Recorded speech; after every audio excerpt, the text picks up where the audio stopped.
நல்லா போட்டு ஆட்டை தோலை விழிச்சிடலாம். எடுத்து போ தம்பி.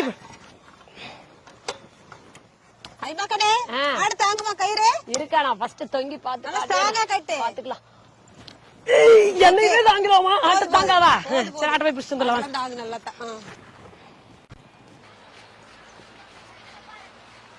தண்ணி புதினா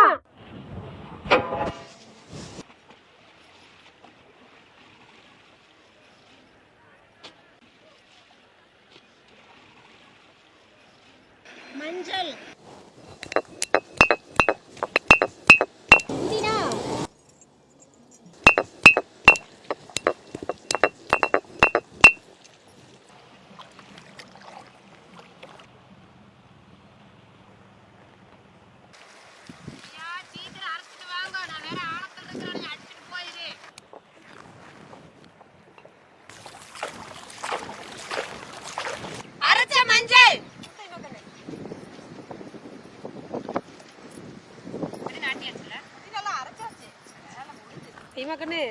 சப்பக்கறி உனக்குதான்க்கா. எனக்கு அந்த சப்பக்கறி எல்லாம் வேண்டாமாக்கா. எனக்கு உப்பு போட்ட கறி இருந்தா உப்பு போகுது.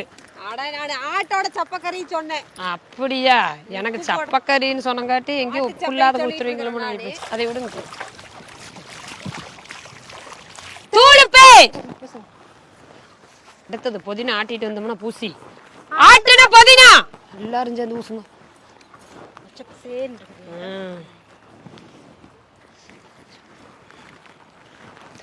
நான் வந்து 2 தொடி மித்துக்குவேன்.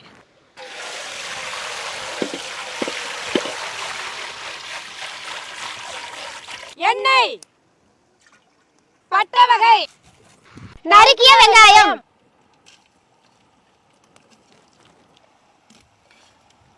அரைச்ச இஞ்சி பூண்டு, நறுக்கிய தக்காளி,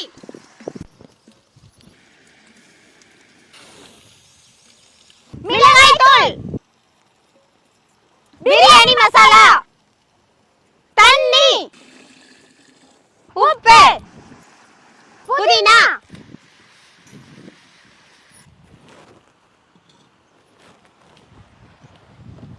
அரிசி,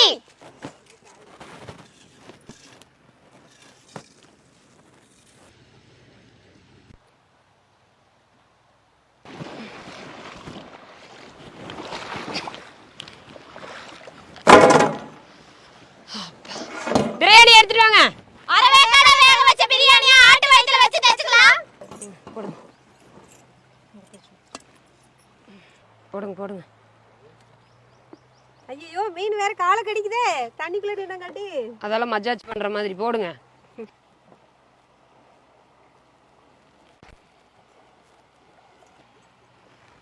நல்ல ஒரு குளுக்கு எடுத்து ஆட்டோட வயித்துல வேகும் போது இன்னும் பயங்கரமா இருக்குமே. வேற ஒரு லெவல்ல தான் பிரியாணி. ஆட்டு வயித்துக்குள்ள பிரியாணி வச்சாச்சுங்க. இப்ப தேய்ச்சுக்கலாம். தூக்குங்க. டைட்டா தேய் மக்கள். தேய்ச்சுக்கோ. ஊசிலமே தைக்கிறாங்க. ஆமா கட்டு கை குத்தி விட்றாதே. கொஞ்சம் கீரையை குத்து. ஆட்டு வயித்துல பிரியாணி வச்சு தேய்ச்சாச்சு. இனி பால் பேப்பர் சுத்திக்கலாம்.